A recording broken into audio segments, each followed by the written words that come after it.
J'étais un peu troublée parce que celui qui m'a déviergé.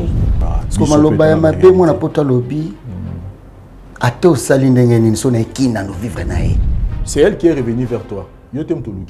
C'est pourquoi vous avez confiance en Maloba Yadjika. À part les Kambo à Zoussala, on a une ex naïwana, on retrouvait quand même la qualité moins bien Zali Nango. Ah, t'es ici, papa. Dans ma faiblesse, mon coussin est devant lui.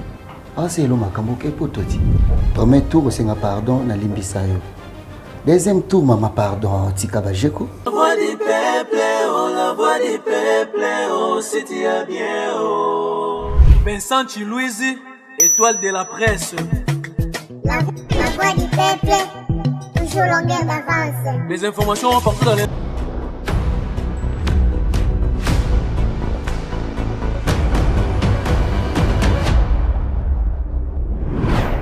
Salut et bienvenue, chers amis téléspectateurs, dans votre show préféré, Vérité en face, dans la chaîne Abisso, La Voix du Peuple.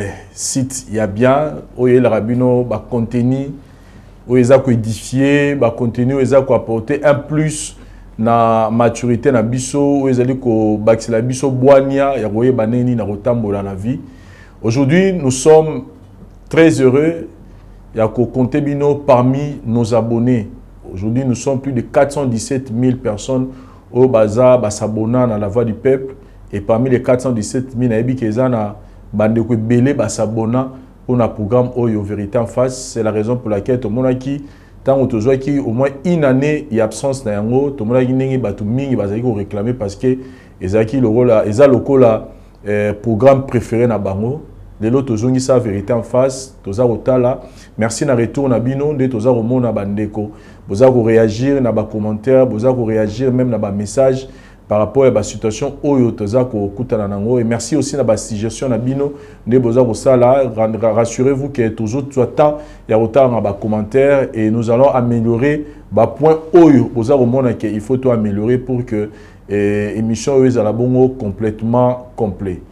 Sinon, comme d'habitude, vous voyez qu'il y a une émission Vérité en face. Tout ça, là, nous allons bosser kilt na biso. Ils allaient bongo ya robanana nous ko liker émission oyo liker en haut pour nous retarder ça na YouTube. Qu'ils allaient programme ya malamu oyo sengeli na YouTube. Ala qui ça na bande ko nyonso parce qu'ils allaient le romo ils a ko édifier aimer en haut et si comme on y bâtit musapi boyo pointer karawana na télécommande na yo na musapi na yo na souris na yo memi curseur place où on pointer. C'est vraiment très important pour que tout le monde ait un concept auto continue au talango.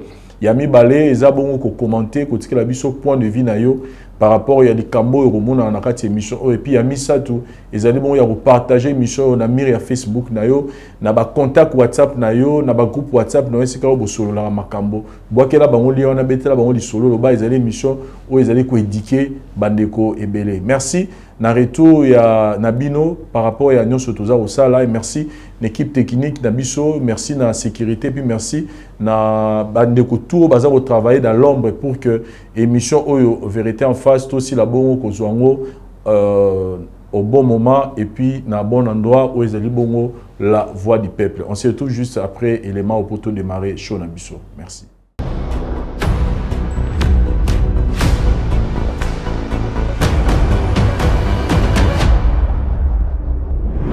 Il y a un artiste musicien, Yambo Ganabiso, Ayemba Loba, Ebele Bami Boma Pona Bolingo.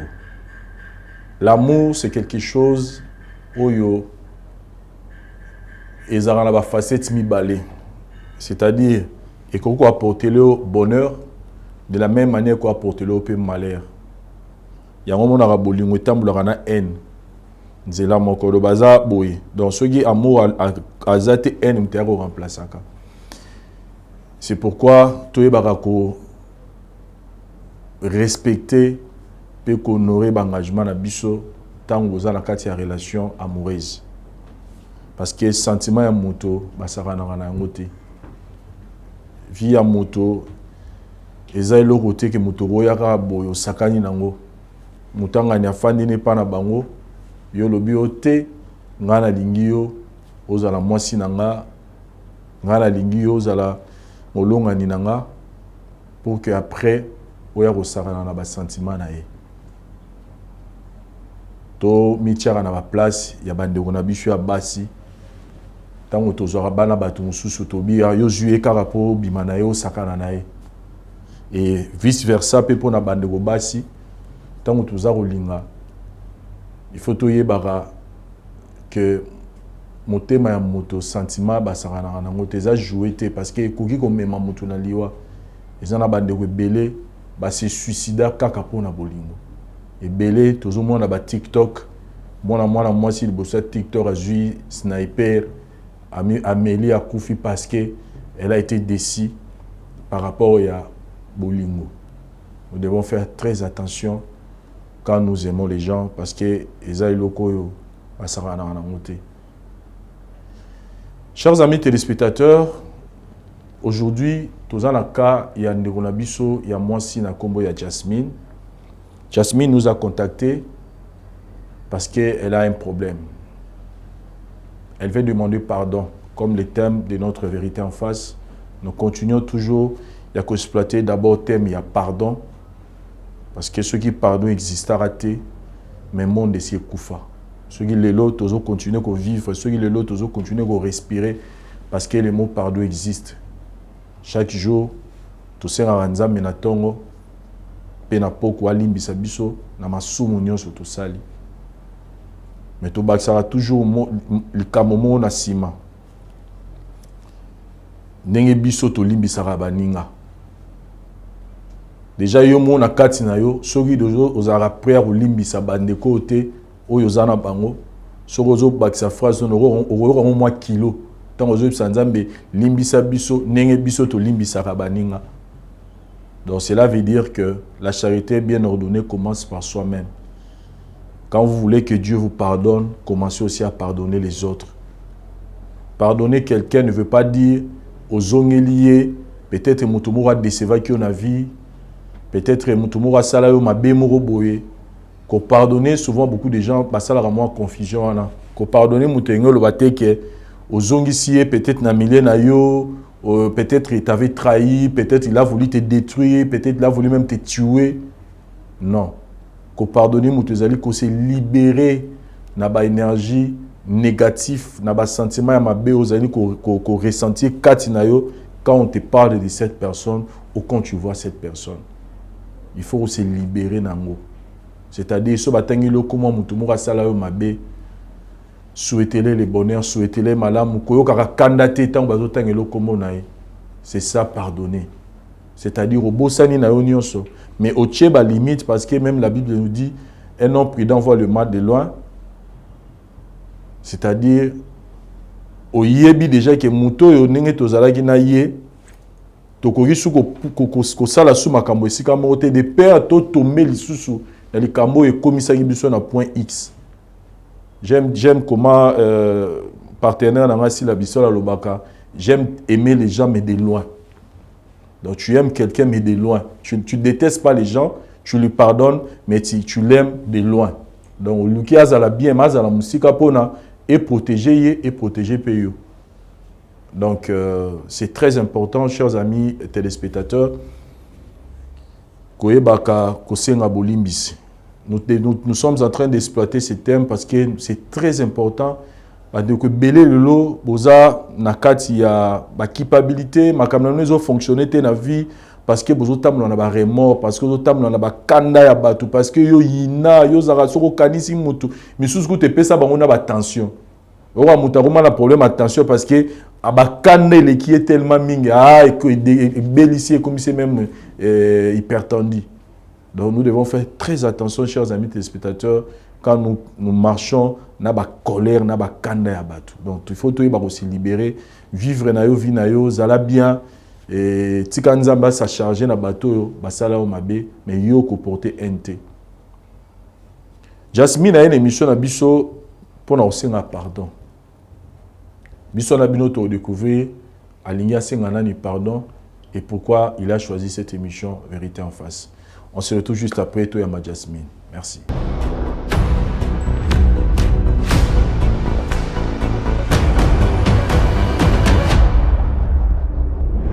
Voilà, tozo yamba Jasmine, na plateau na biso, il y a Vérité en face. Jasmine, bonjour. Bonjour. Oui, au va, non?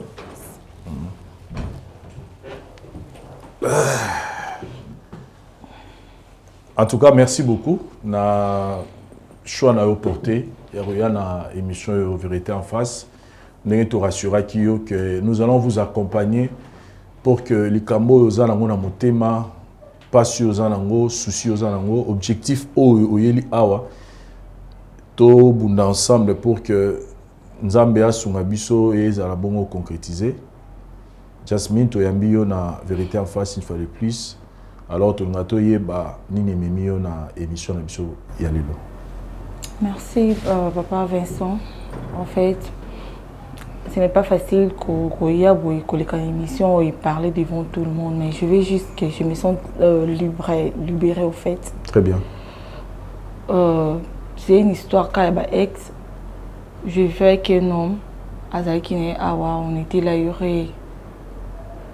on s'est décidé à qu'il na poto et toi-même tu sais sur relation et comme il y a poto des comme arabe solo le bosso la té c'est là et comme 1 mois 2 mois 3 mois au comme il y a pas de réponse et l'autre si puis on s'est décidé na tourner page et na retourner page na wana na yokutana monsieur Fisto et Dieu a fait grâce de banti pe relation na biso to banti 1 mois 2 mois 3 mois au-delà une année avec on s'est décidé à honorer nga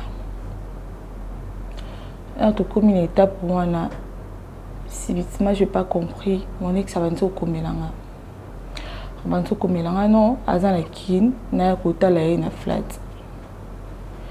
vu que j'étais déjà en relation normalement je ne pouvais pas aller mais Nabi toi peu bénémiti parce que tout cas qui peut il m'a pas dit que c'est fini il a juste en dos comme la sauté et je me suis décidé d'aller na yokaina na kepi na flat to vanti pe to sololi et à ma grande surprise avant de faire une explication il m'a dit que non il y a beaucoup qui ont été allés à des situations difficiles à côté dans mon Europe parfois les boulots bakola la libanda juste pour nous luka ko s'installer vu que kende peka yumo yibi ko kende poto ndo izalaka et ndabisinga malgré kazaki kuna il pensait toujours à moi ma cantine ils allaient pas na boye ki ngati on ko passer ba tonyo so auto l'excès anakin et donc je savais que j'avais déjà ma relation mais je n'ai pas compris. Bah moi on a retombé sous amoureuse naïe et puis il a passé sous chance de bandir relation la compo qui na flat des fois que lamba des fois pe na lali pendant que vous allez na monsieur Fiston oui pendant que nous allons monsieur Fiston et puis na comment qu'est-ce qu'on peut éviter na monsieur Fiston parfois ça bien na le kaka moi raison mon pour tout kuta na té parce que ando ya be planda ku dans nos familles, bakoko funda ngati le baka moi les comment on peut apaiser puis de l'autre côté tu as qui abîmé c'est là et tandis que mon ex on a pendant promettre un makambo bébé na comment qui plus attaché na attachement on a fait 4 mois na 4 mois là je n'ai rien trouvé de spécial et ça ka ba promesse et ça ka l'autre qui boîte qui restaurant qui oui en tout cas je voyais rien d'assurance et toute frappée comment qui avant na fona benga si je na bengi ti non ya na kuti fait bakangi tout ça et j'ai vite compris que et ça qui donc à moi passe temps et na s'est rattrapé là comme le cas mais c'est fiston avant to benga et pas banti ko lâcher banti ko lâcher ba comme ko éviter nga salika ki makasi quoi na aussi nga pardon na ibisa limbisa nga parce que comment kutu na est-ce que mon bal je pouvais pas accepter na wanga qui ne sait non ils a kaka bâton ceci cela vu que il m'aimait aussi à limbis ngai alors limbis nga to continuer na biso pe et là moi question à kenda qui azongi ou ya la qui a pété toujours en epena na monsieur Fiston to banti toujours il va démarche biso parce que yo yebiso mon bal déjà alanga qui a c'est le bon oui soit azongi si ma peut être bilo ko ne wana je sais pas à côté ka ko ça ma mususu de to banela qui soit à 0 confiance en les hommes qui donc j'avais déjà oublié puis mon ex wana tout va n'a dit sopé bien je peux dire donc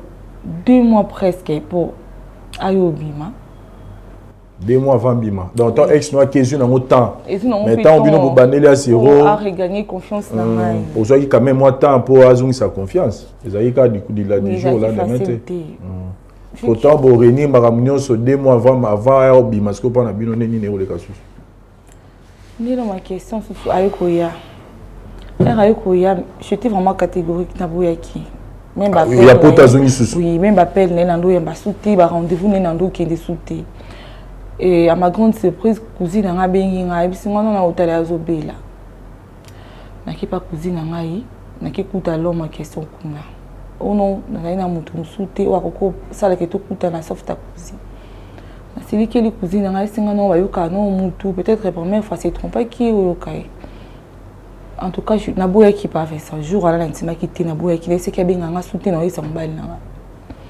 ke Orlando tellement que tout mais ça n'a qui bolingo na vraiment ya bon moi na to lingana étonnement et j'avais encore cédé na cédé pour la deuxième fois donc et comment qui plus pur qu'avant et comment plus pur qu'avant comment vraiment kobima non ba ngakouti ki bon mona nga on sortait même la journée so mba na ngo benga no yamba écouter donc comme kakavant et comme coup ba réponse à ma bien et c'est qu'on a pour ça le bal en monter je suis plus intéressée ceci c'est là avant tout bon de la ngai avant tout ça c'est quoi Jasmine c'est quoi nga no c'est katé dans ça la intéressé ti na zo tonanga et tu continuer avec le messie après tout continuer des jours moi ben nga qui lambela na flat je sais pas ce qui fait soit fait qui nga je ne sais pas na peu comme d'habitude na un petit peu lamba et fiston côté era côté j'étais surprise comment Coco aussi prendre parce que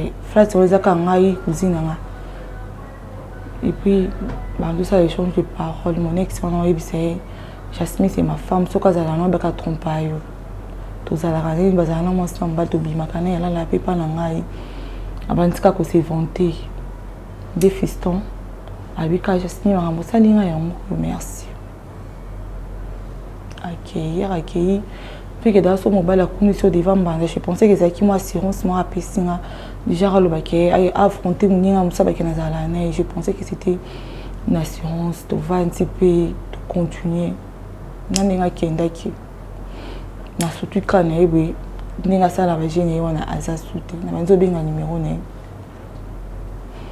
il est caté na bitina zela non peut-être orbinga ngasu un mois 2 mois la monde qu'elle ôté et je me suis rendu compte que la personne a bandé ko linga na maramano c'est ça qui mais c'est fiston na hanse kani na senga ki ba pardon on a ninga limbisanga on limbisanga sous mais cette fois-ci il ne veut même pas me parler a bloqué nga partout tout coup dans la son a télémission je sais pas le ngata kutiki na ngatonte j'ai parlé avec sa sœur ndenge mokono na mutu na reconnaître derrière na ngai peut-être je sais pas si je t'ai envoûté na habité pour ça les cas sur na ça maram na ngai ya préparation yayi mais cette fois-ci oh ya souté ndé la linga qui na senga mais c'est fiston pardon alimbisanga tout bandela zéro tout ameka soko pesa nga confiance je sais que première fois deuxième fois n'habité soko limbisanga mais j'ai besoin de son pardon tout zongala tout bongisa n'a changé non quoi souté j'ai compris que l'homme moi la zone embryenga en quoi ça m'a sauté cette fois-ci on a écrit une émission on a expliqué l'histoire na ngai peut-être un peu édifié bâtiment sous voilà Jasmine natika ki tikela ki autant biso nyonso toyo kayo religieusement du solo na yo tu nous parles de ton ex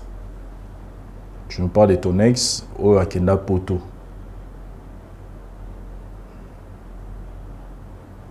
ce qui okomaki sur le point yako kabwana na ye nanga kendaki poto c'est parce que vous avez mona suma mama longue za la ki tebino mbali n'est-ce pas oui sikoyo Et là, on ils ont toujours renouvelé confiance na yo et pas na yo. C'est-à-dire, premier tour aïe, on pouvait comprendre, premier tour, peut-être aux autres décisions, peut-être 100 points de poids, ça a vu naïe, mais deuxième tour, parce que Mobala qui est poto, oui, ils sont qui est poto, contrairement à Nebat Bakanisara, qui est sur comme une poto, c'est-à-dire au Kuta, le roi la mouki na tongo, c'est déjà message de petit déjeuner à liaté, poto ça en bonté.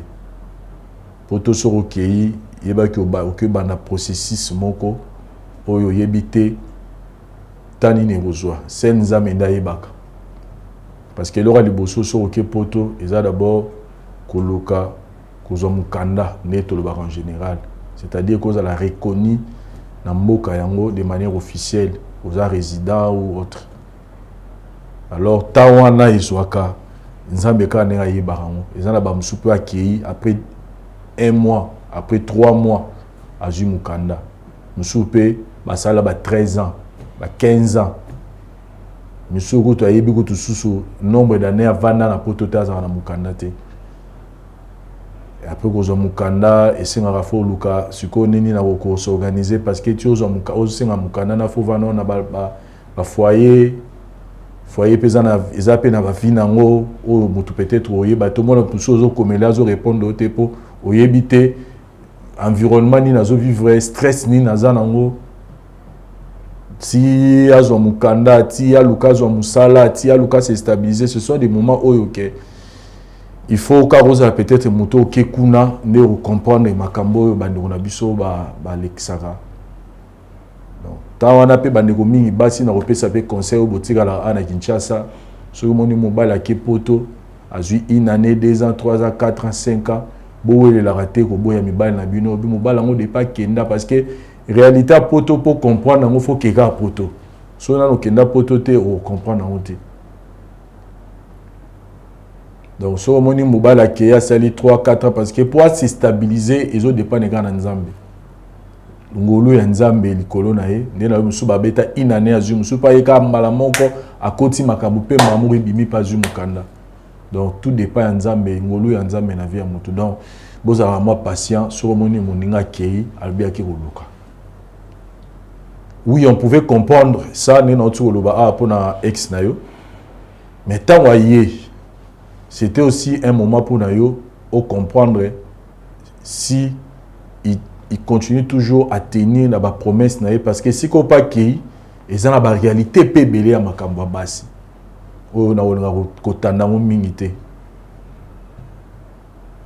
mais tant wazonga qui premier tour au lobby que au bolingwezala qui nanu c'est vrai qu'on a une décision parce que vous avez comprendre mais tant wazongi na façon à kende là qui tu pouvais facilement comprendre que cet homme azasu na calcul nangati.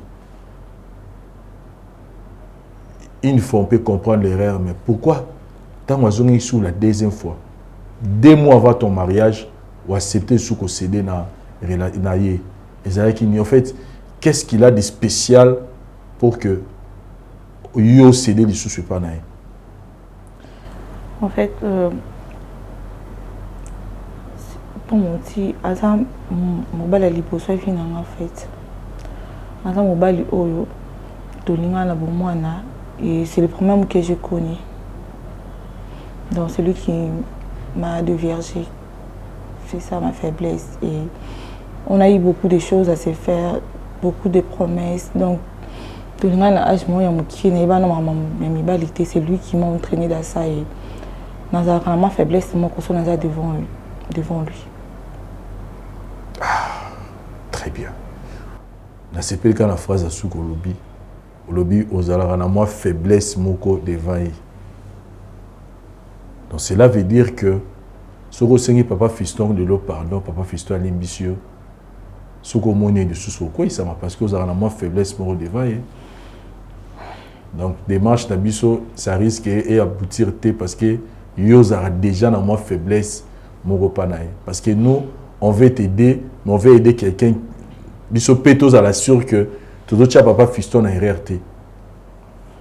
Pour biso to lingate, to yara ate papa fiston limbisa Jasmine, Pour que l'émission la biso les kaba mon que tu limbitos aider papa to aider Jasmine non. Nous on veut aussi se rassurer que quand tu nous dis que aux la poser à papa Jasmine et papa Fiston, c'est que tu le veux, tu as compris, tu as eu de la maturité au comprendre que cette fois-ci aux a soutenu la vie non mais ce mot le veut déjà que devant y au karaté. C'est que à quoi il y a peu au troisième tour parce qu'il y a des akines pour la poto ba la kin fort. Ah neza ici quand c'est déstressant donc déjà il y a déjà aroya sous des gens rassurés aroya sous. Qu'est-ce que tu peux nous dire ou qu'est-ce qui peut nous rassurer que quand il viendra pour la troisième fois Soki papa Jasmine papa Fiston Limbisio au quoi ça m'a sauté parce que tout à l'heure on l'a dit que aux aura faibles devant. En tout cas, je me suis décidé à ça quand on a sauté et je vais obtenir le pardon. Il y a Fiston Limbisangana Banavi na Yasika non quoi a sauté. Et là on ne sait pas comprendre que quoi a sauté. Parce qu'il s'est joué de moi à 2 reprises. Ça, je comprends que me ça sauté. Jasmine Obi que libala isa rangolo hein. Il y a des femmes qui sont là qui ont des moyens, qui ont tout, qui sont belles, peut-être plus que yo. Mais mon bal a obétélé le soir libala za la raté. Mais tu rencontres quelqu'un qui est prêt à faire de toi son épouse, c'est une grâce.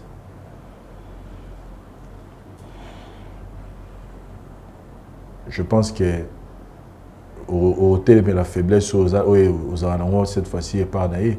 Et comment en fait Obi tout ami bala contacter qui a parti à cousine ayo après j'ai parti à cousine. Parti à cousine là. Au final il m'a bien un absent en bela na qui est là ni na kuta qui kuna.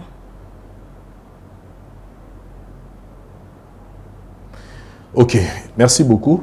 Je pense que tu as eu des détails. Donc, on pose ça dans les années, les longs émissions. Histoire limbisanga toujours na tout construire. Ata ceux qui ont bala ninga sous-souté bien bas mais à comprendre qu'il a reconnaître ma vie et puis on a changé nos cours c'est souté. On se retrouve juste après. Merci.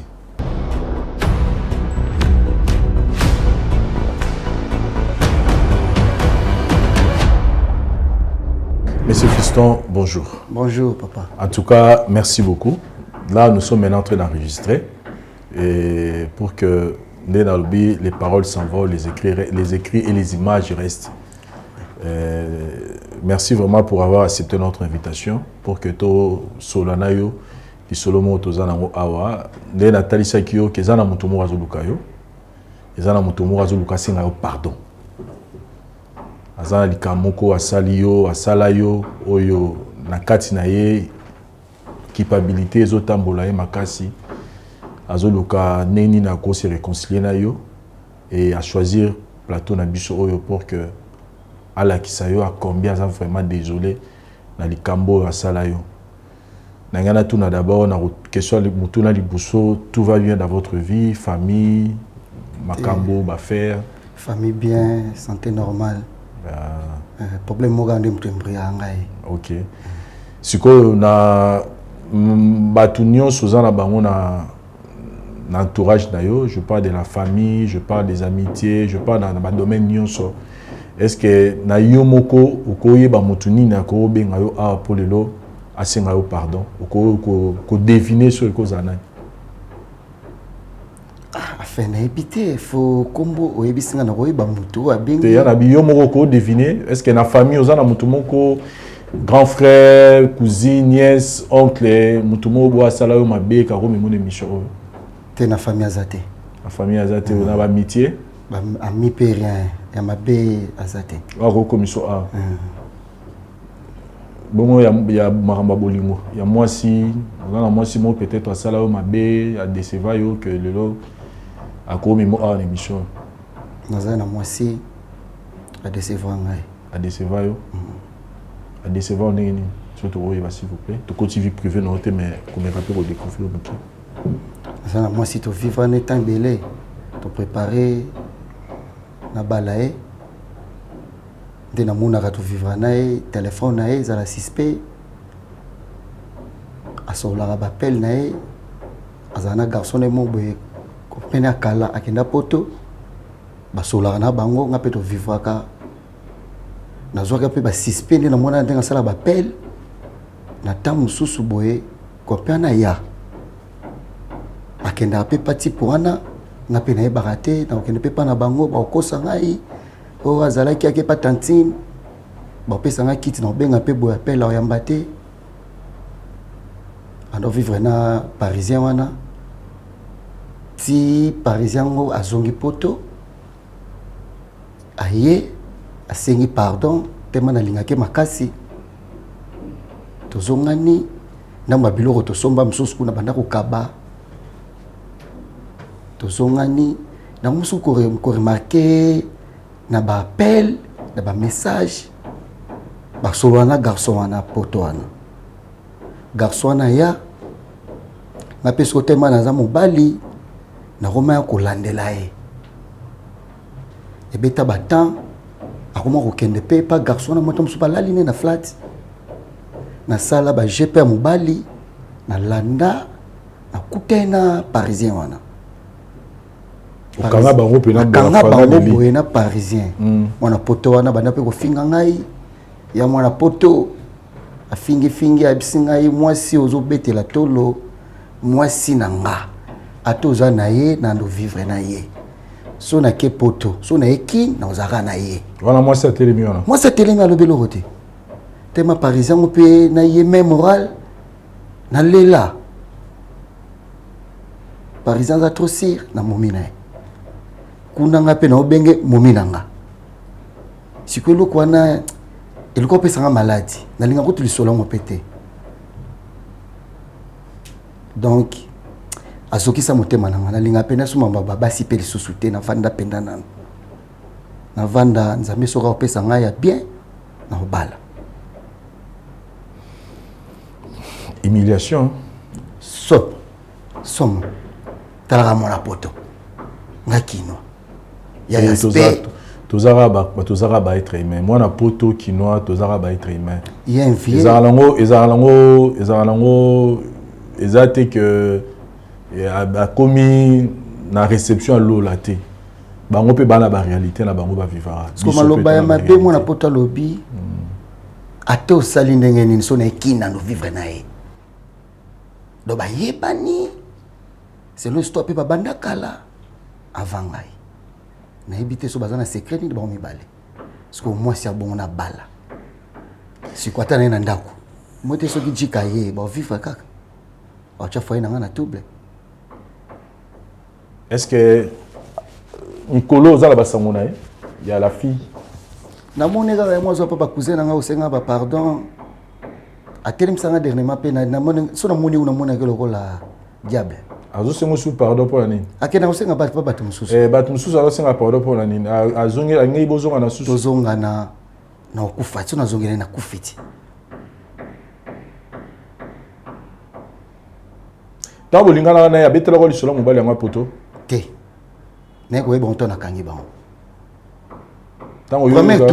premier tour jika na yaka tenabi avant premier tour jika ya mona olingi mwasi ti quand même tozwa mpe ntango tuna passé ya mwasi avant ngai ozalaki na mobali moko boboboboboye ye abetaka lisolo kaka na bauniversité azala na fiancé ne moko boye mwa copain ne moko boye na bakenda poto tout ça abeta suka na basolo ya poto te abaka azala na jo ne moko boye bakabwana bala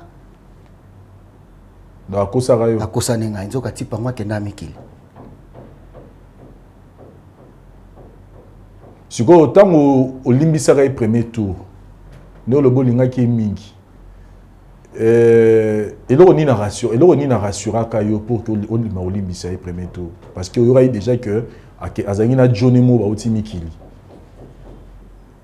sikoyo ntango aye kosenga pardon pourquoi olimbisaka ye periode wana eloko nini erassuraki yo question na limbisi ye azongela susu jo wana te panefesi mwasi aza mayele mabe bolingwa ile ngai nalimbisaki ye nayebaki ndenge aleli asengi pardon afukami oza mobali na ngai toprépare mariage limbisa ngai na ozongela yango lisusu te aza na ventrier aza na mobali mwasi ya mondele na poto limbisa ngai ayaka zo brevi na ngai ndenga lela na sepela suna ye on peut dire seconde chance mais tala siko place memeli ngali susu mais si yo comme na niveau ya ko bala c'est que à part likambo azo sala wana ya yena ex na wana on retrouver quand même ba qualité mo bien za nango ba qualité mo c'est kitoko avec respect a ko sanga pe makasi oyoka kaka a ko so makasi limisa la seki en fait façon le bela mo sexy kama mukie obi azo ko sa opeka mozo yoke kaka mozo yoka ete mape na linga kae a kitoko en fait c'est au bal pour ne capra ba raison otani na sepela ane OK olingié na lingié donc tant le bio olingié au parler plus ba raison physique aspect physique plutôt c'est-à-dire que ce qui l'élo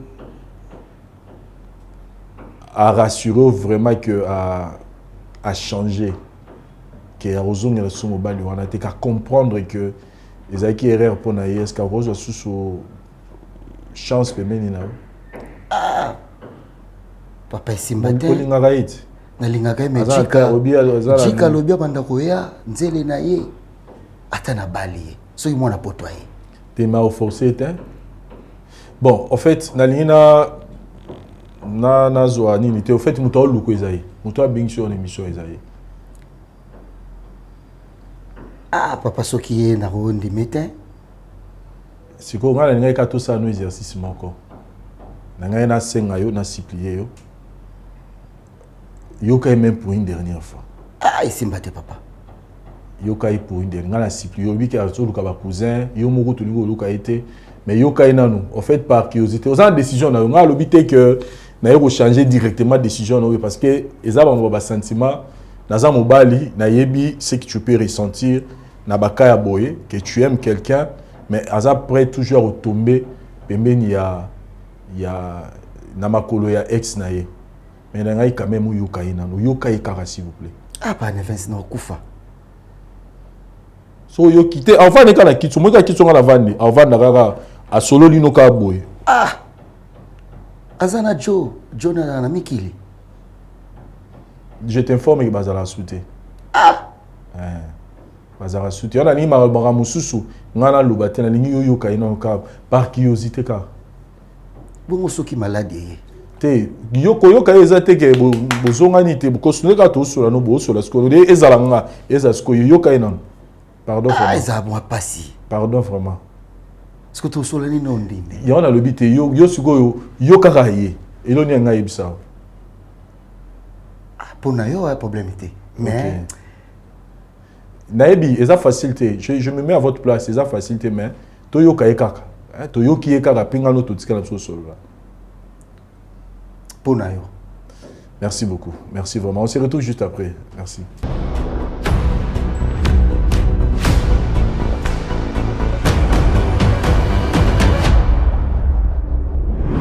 Nous sommes de retour, chers amis téléspectateurs, on a plateau Nabicho, il y a Vérité en face.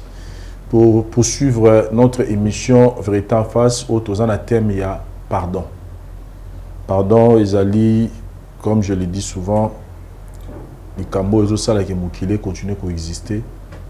Surtout beau tiki karolim bisa le mukile kufi. Et dialogue et les kinyos, les solos, quoi va solo. Là tant les Cambo ezali même na libala, même na qui amitié, que solo là c'est très important. Les solos n'aiment te bon isa makamunios. Ata les Cambo ezali difficile nini. Ce cas vous vani bolobi to solo là, to trouver une solution. Même si vous avez des la guerre, des bazo beta la massage, bazo kufa. Pour ici, c'est un râle solo. Même la carte de relation amoureuse, sur les bazo yo kanate, pour les makambe kota kimia, il faut qu'elle solo. Le dialogue est très important. Il y a l'autre, j'ai occasion au Sanissa Sous. Papa Fiston à Jasmine, à plateau na Bisso, pour solo là. Papa Fiston, merci beaucoup. Merci. Je veux reconnaître Isa Jasmine. Oui, bien. Oui, bien. Jasmine, Isa, M. Fiston. Voilà. Jasmine biso to sali par na biso ozaki na posa ya kokutana papa Fiston au solana ye na l'autre na bino plateau pour que bon me rappelle au sola bino mbali. Merci.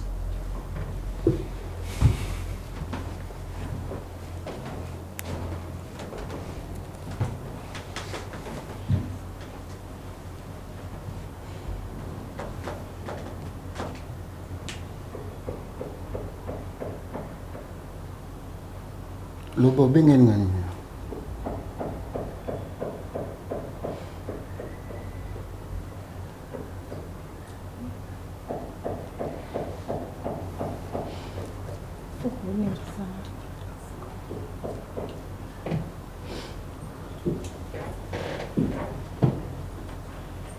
Zonga kuna. Nolimbi sondeni nyoza na Joe ana mikili. Ase lo makambo ke pototi. Nolimbi sote mama. Mobali na yo afingi nga na misu na yo telemi olobelo rote. Pe jongo azoloba ata nazana yo yeso ka utimikili aloza na yo. Kupusa na tezonga pardon mama. Pardon penza. Te pardon. Kuna na za sosote. Na olimbi sote. Nanzela tu pesa ngambote no yamba. Mais kuna za sosote. Zalana parisien bien OK poto. Bala yo ngana zoka déjà ngalia la raté na raison na trop na olimbi sauter quelque soit ata ba parents na nga balobi na olimbi saté détour premier tour c'est nga pardon na limbisa yo deuxième tour mama pardon tika ba jeko yaza mona poto zana na ye na pesi chance na penza mbosunga na okutana wa kolinga ngai biloko to somba pe na kabi musu na teki ba vertige to bandela kaka et simbate na peso chance boza nae na olimbi sapenda te ko tushinga te zonga na chaise ovanda so ba mutsikanta loba na okende na se trompe pas qui et puis naebi qui n'a plaisir des fois. Cette fois-ci, pardon, tout ça m'a empressé. C'était au Vanda. Au lieu de mon kilo, ils ont changé la SIM, ils ont changé le numéro nuance. Non, ça sonne en contact. Il était sûr qu'il s'agit qu'il y a un passer au téléphone. C'est cas là, pardon. Bon, il y a le sous-souté. Aïe, je me fous. Tu n'as pas de chance. Tu n'as pas de chance. Chance na Simba, c'était pas na Te Simba. Okendaka kuna. No kesu te bebi ki na kata ba ponyo sona ye. Olobelo kote tango ya men al telemi al malobo ya bimisa yo telema wanati. Ovanda sui. Omoto aganya ngai. Siko ya zate yo senga pardon fukamina za Jésus te telema o même sanga yi péché pamba. Te kuna te. Te na kolimbisa te. Pardon, t'as des ans s'il te plaît, pardon, limbisa. Eh, boso kia elobi. Akoya soutenir ceux qui n'ont changé ba numéro nyonso lingala sala. Te simba te. Ozolo kelanga liwa eke simba te. Te pardon yoka. Ate lo moko. Te malamu na relation na biso s'il te plaît, moko kami baleti mais moko. Mwana poto. Pardon. Tala bata. Olela effort. Yemo azolo bango zanzele na etika boye mama. Tika boye. Zonga na chaise ovanda pardon. Zonga na chaise ovanda. Zonga na chaise ovanda pardon. Zonga na obima. Te simbate. E simbate. Zonga na chaise ovanda. E simbate. Na peso chance a obala yo pe kaka. O na chance olingi mwana poto. Mama. Na pesi na bosana na makambango vanda na olimbisa te. Ata ba parents baye na olimbisa te. Monsieur Fiston, vous avez makasi ya? Ah non kokasuti. Ndena kamwe kutu so na ibaki bonenga na yate. Dans l'adage moi le baka mieux vaut un démon que tu connais qu'un ange que tu ne connais pas. Na tuna kiyo tout à l'heure awa, mama zonga noté ma vanda to solo la, vanda kofuka ma noté. Ikamne faisant la solution. Azamba na yo. Vanda. Tango mwana poto anda koloba fale ya loba te avanda sui akoti tuna kata chambre parisien a démarré ngai azoyoka papa lobi ato sali ndenge ni opesi alliance soki na ye ozwaka na ozaka na ye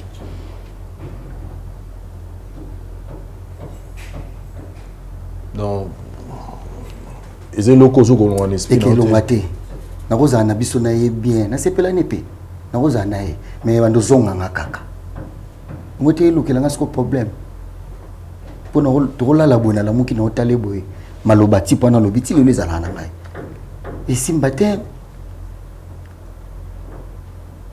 esimba te papa napesi ye ndeka chance anko aza ex nakala ayebi ye mpe bien bayebani so azala na posa na ngai ndenge ti mpona ndako lobe mpe nga aloba avanda sui mbanda parisien bana na botama oyebi azobriller ce type là ye mpe mwasi ya mipesi talaka biso na kini so navandi bona ndo raisonne ka jika bosoka ye sikoyo susu ntango koprépare ntanga koya azwa ye lisusu donc atikanga mpena navanda ye pasa la vie na ye nga mpe nzambe apesanga mwasi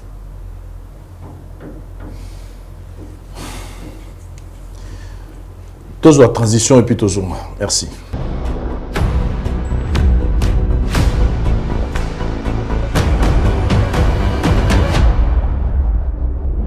Chers amis téléspectateurs, je voulais marteler sur un point.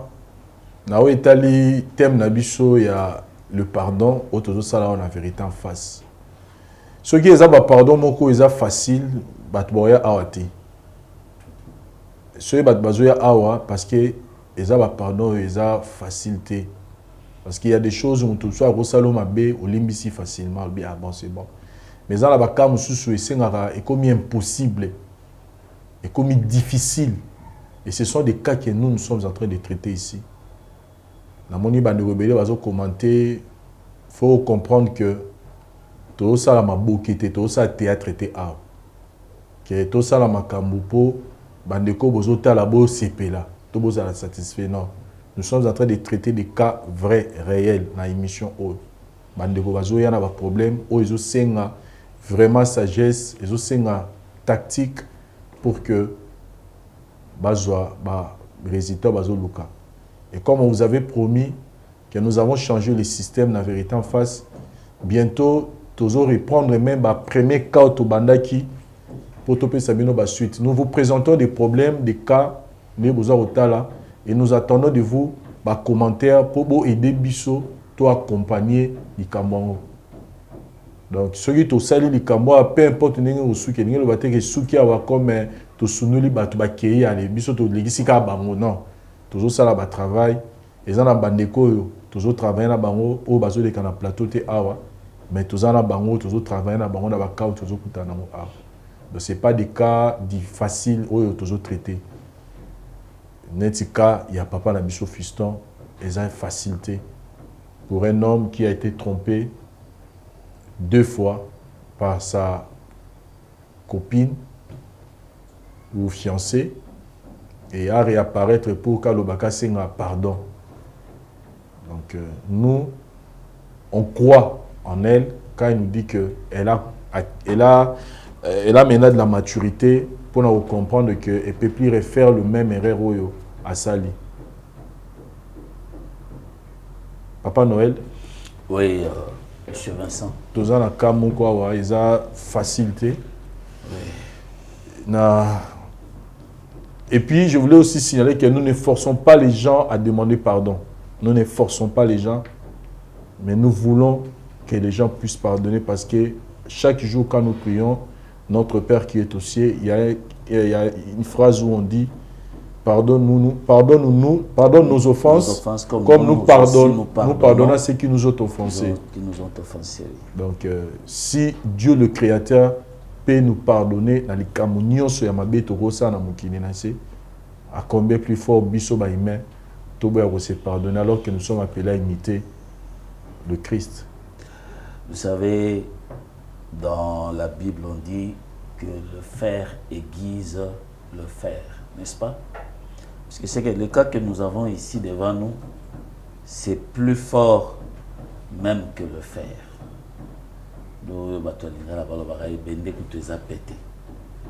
les cas que nous avons de M. Fiston et Jasmine. Mais si nous étions dans une autre sphère, nous dirons que c'est impardonnable. Mais nous sommes vérité en face. Nous venons ici pour vraiment nous occuper du bien-être des gens qui nous contactent. Bonjour, M. Fiston. Bonjour, papa. Nalingi, aux alara humains. Zalara humain et naturel. N'est-ce pas? Merci. Ne sois pas sur tes gonds, hein, sur téléminé, tu le bikende na kende boé. Tu peux aller boxer ou bien petit non, Zala humain. Laisse ton cœur écouter ce que nous allons dire à cet instant. Le pardon, c'est le tremplin qui nous permet de vivre tranquillement, paisiblement sur la terre. C'est la phrase Moro, M. Vincent Lobara, très souvent. Si le pardon n'existait pas, la terre brûlerait. Tozika. Tozika.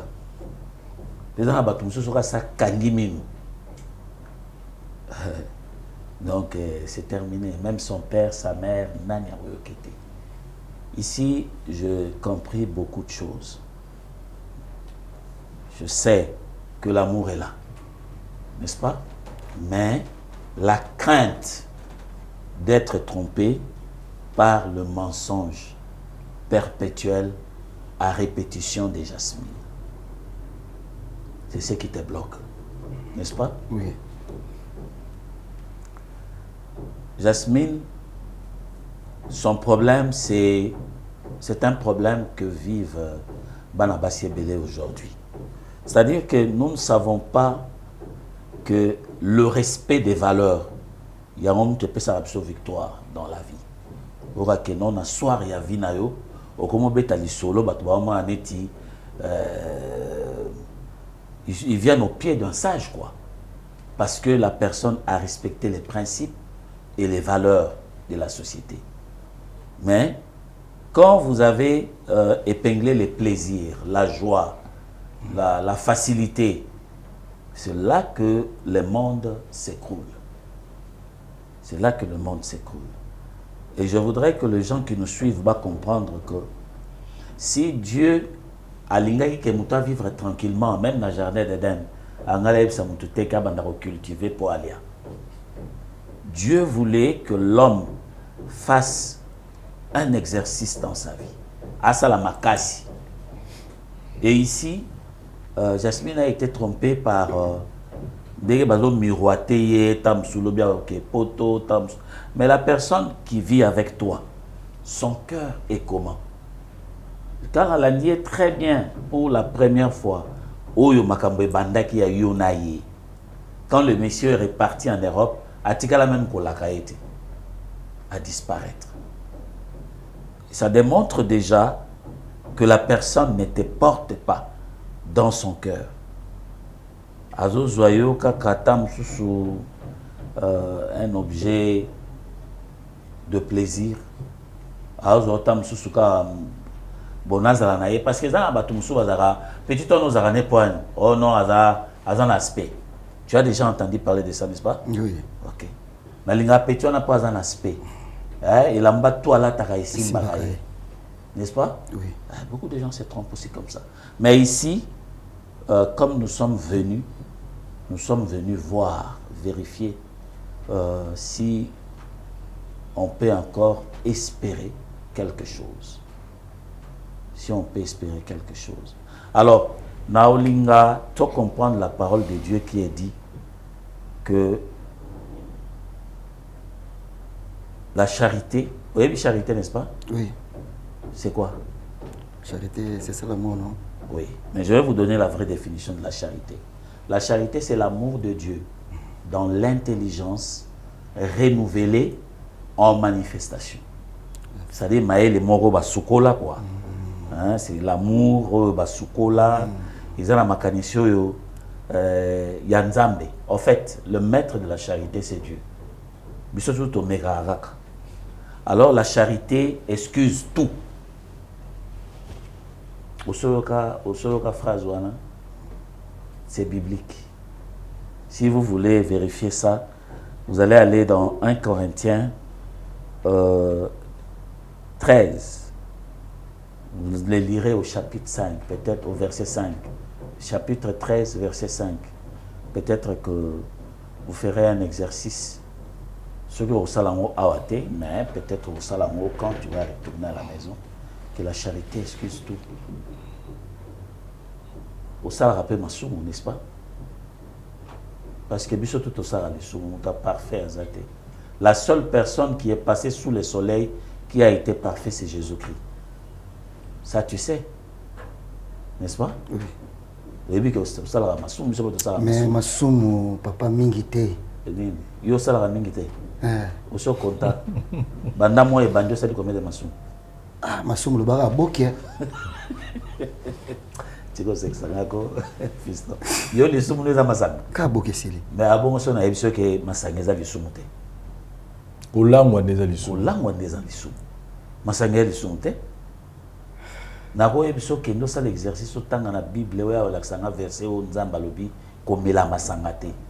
Oya na mote. Pour ezate. Tout kaka alcool sur l'alcool et si besimba na Saint-Esprit. Ça ce sont des faux enseignements. Kolangwa. Kolangwa nde. Sur le but que l'ivrognerie, Dieu a défendu l'ivrognerie. Et puis, moi, parenthèse, n'a pas wana. Oui. Vous savez, quand Dieu vous interdit quelque chose à la Bible, c'est pas parce qu'il veut vous punir ou bien il veut juste vous mettre dans une condition moroboye. Oyo, yasepeli, non. Tout ce que Dieu nous interdit dans la Bible, le premier bénéficiaire, nous a bisomoko. Effectivement. Donc, Dieu ne vous interdit pas quelque chose parce qu'il y a l'unité yosalamo, non. Il vous interdit parce qu'il veut. Donc, Dieu nous aime d'un amour infini et conditionnel. Donc, quand Dieu t'interdit quelque chose, c'est pour ton bien. Il ne t'interdit pas parce que lui veut que tu ne fasses pas. Quand quelqu'un prend de l'alcool à l'angoué, vous voyez que c'est fois moi, je connais une maman qui est morte à cause de ma sangazaro, mais la joie cirrhose des fois. Donc, quand Dieu t'interdit, te dit, kolangwa ezamabe do ezamabe te pona nzambe azoka plaisir que moi la ngazo yo kanga dazo masanga te a opekisa yo yango pona intérêt na yo moto alangwe masanga akozwa problème cirrhose des fois moto alangwe masanga akozwa problème belé obi keza ba mususu même eza ba mususu abimi na mwana na ye na sia kwiti eza ba mususu ba kometa ba acte mabe parce que azaki na kwiti abimi peut-être na semeki na ye mais étant sobre à cause ça la moté. Donc quand on dit masangeza mabe, beaucoup de gens disent ah chrétien na melaka masangate. Non, c'est pas des problèmes de chrétien, c'est un problème il y a yo non donc ça besoin interdire yo pour l'intérêt na yo. Donc je voulais plutôt que tu as moi nuance selon les balobara on dit ça masanga ngana chrétien na melaka masangate. Même moi qui vous parle, moi je ne bois pas na melaka masangate. Na melaka masangate te po na sepelisa nzambe te na melaka masangate pour na préserver santé na nga. Voilà. Donc, c'est un faux problème. C'est pourquoi il faut toujours écouter la parole de Dieu. Retourner toujours là-bas. Si Dieu ne veut pas que tu me la masanga, M. Vincent a donné l'exemple de la santé, mais je peux vous parler du respect et de la personnalité. Il y a beaucoup de gens qui ont enlevé leurs habits. Très bien. Parce que à l'angle. Babokilo baza, bana baza, batomokili baza, les passants, au longo les bilamba. Dans ton quartier, liboso lupangu na yo. Kao. Lobe olamuka wapi. Tu vas te réveiller ça masanga. Au même endroit. Et l'air baroye pisa makambo sala yo sepela. Voilà.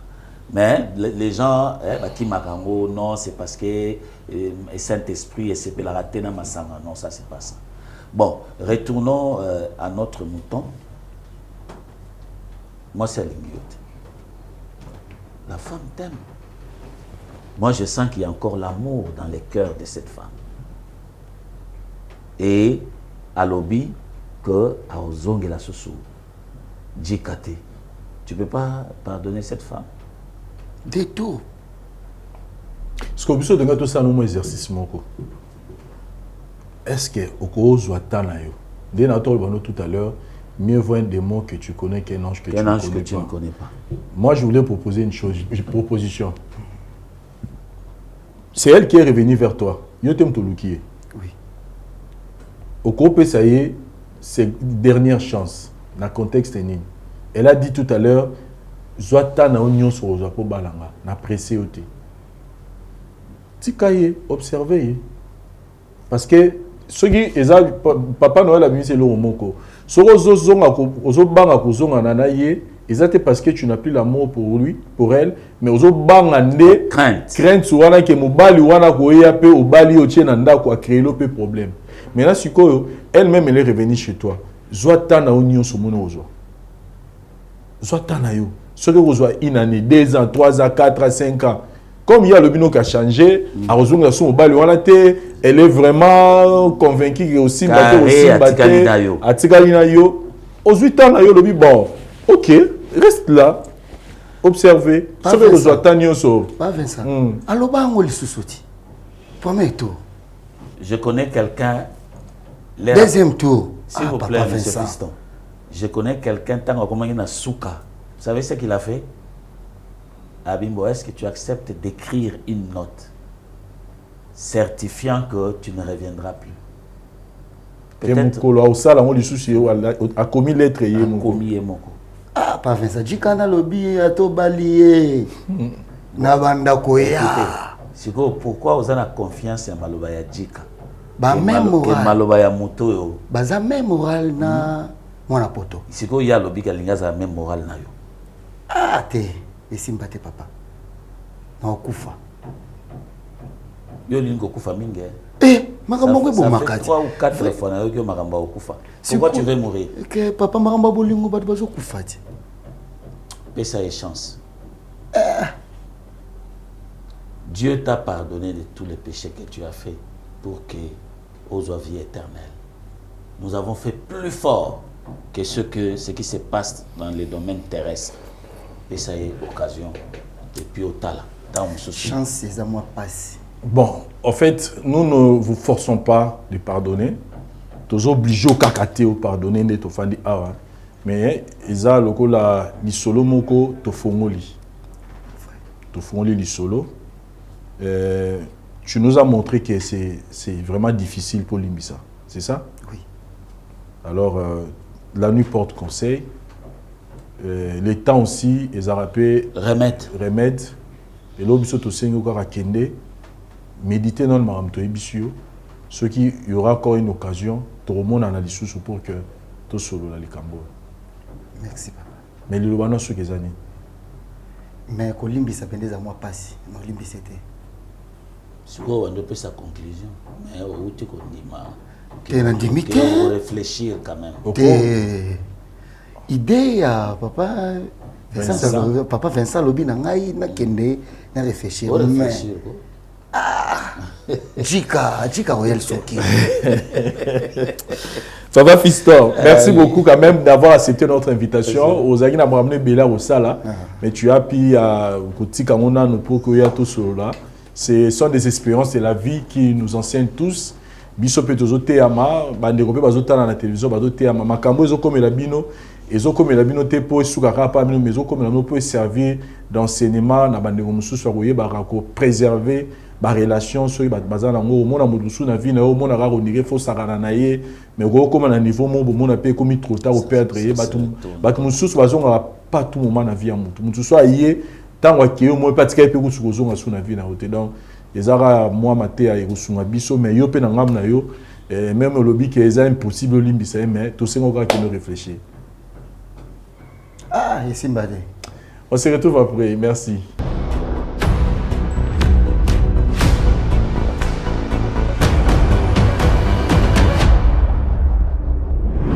Voilà, Jasmine, déjà, pour être sincère, Caméro d'Otalanga et autres des Bossonanga, je t'avais dit que la situation nous a facilité.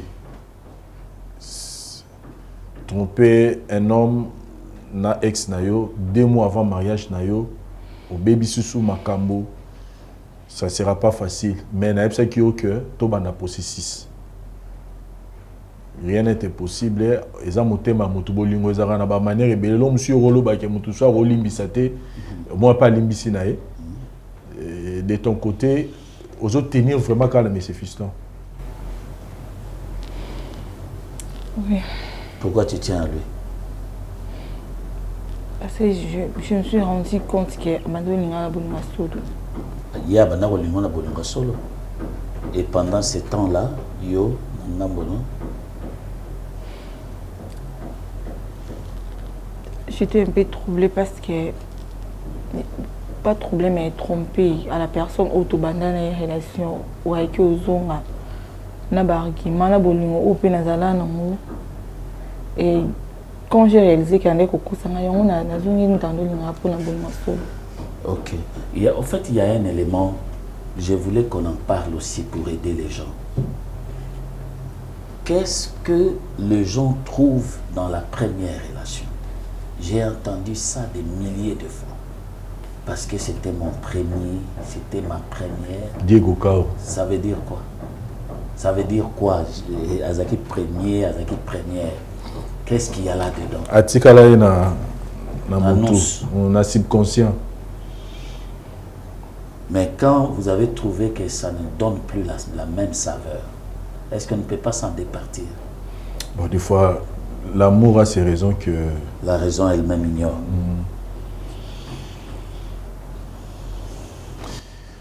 Bon, en tout cas, nous, de notre côté, on va continuer à travailler en dehors à caméra. Yomoro Landi, c'était déjà prévisible que la réaction à M. Fiston à la Bongo. On a essayé, elle a refusé, mais on va continuer le travail même de la caméra. Mais tu peux nous garantir, parce que Malobanayo, ils ont ma commune à minute autour que ce qui est là, M. Fiston a dit que tout. Ce qui est là, au koutani na relation moussous. Il se peut aussi que M. Fiston pas tirer les catégories qui na souka. Mais ce qui est là, au koutani na relation moussous. Est-ce que Mukolo, Djika Roya qui chasse ça, Roko ça m'a sauté? C'est fascinant. J'ai aimé cette tournure parce que Dieu sait ce qui peut arriver. Il se pourrait que ça ne soit plus M. Fiston, que ce soit un autre homme. Bon, sa réponse est qu'elle ne va pas tomber. Croyons que nous lui faisons confiance, que l'expérience l'a rendu sage. Merci beaucoup, chers amis téléspectateurs. Vous étiez nombreux devant vos postes téléviseurs à travers le monde pour suivre votre émission Vérité en face, au traité de Loka et Jasmine. Nous avons fait notre travail. Le reste est tout ce qui est bande à caméra pour continuer en haut et vous aurez une suite dans mes collègues. Je dis merci à l'équipe technique, Parouze Sayo, Urano qui est là. Et puis merci à la sécurité, Papa Noël et puis Banegoto Bazara.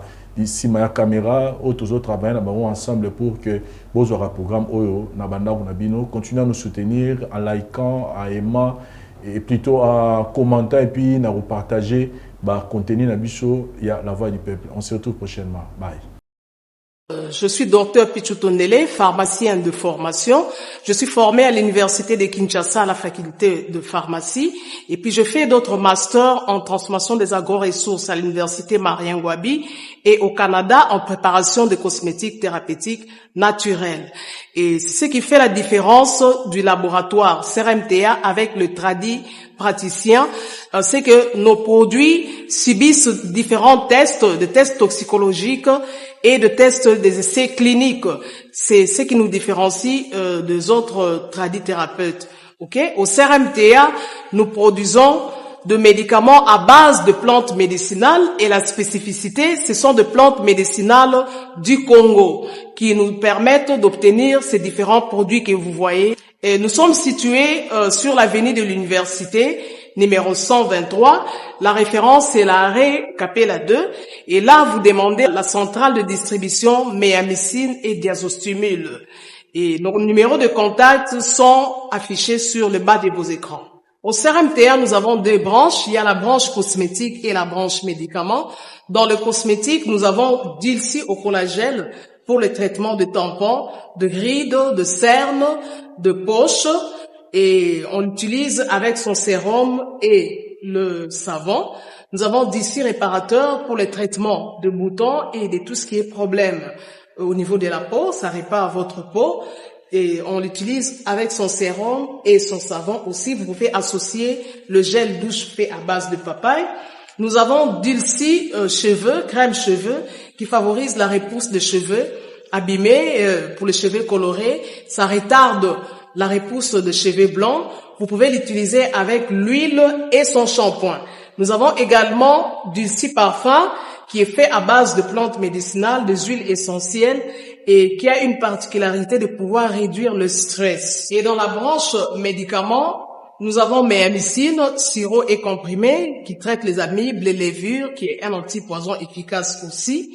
Nous avons Diazostimil, qui traite les différentes formes d'impuissance sexuelle. Nous avons cité l'éjaculation précoce, les dysfonctionnements érectiles, la zoospermie, le manque de libido, la frigidité chez la femme, la stérilité secondaire et chez l'homme et chez la femme. Nous avons Zinguinalis comprimé et Zinguinalis suppo qui traitent les différentes formes d'hémorroïdes internes et externes. Nous avons Sensifos qui traite la malaria.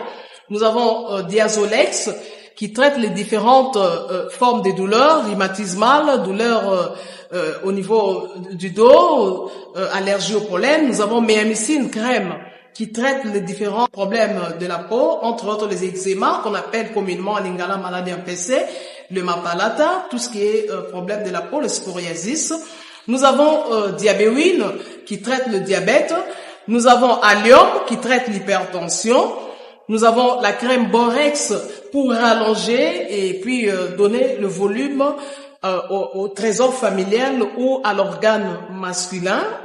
Et puis nous avons Menga qui traite les différentes formes d'anémie. Et enfin, nous avons Dr Matson qui est une tisane qui traite le myome, le fibrome, les kystes ovariens. Ça réchauffe aussi l'utérus de la femme pour favoriser la fécondation. Nous avons également un antipoison qui neutralise pratiquement le poison dans le sang.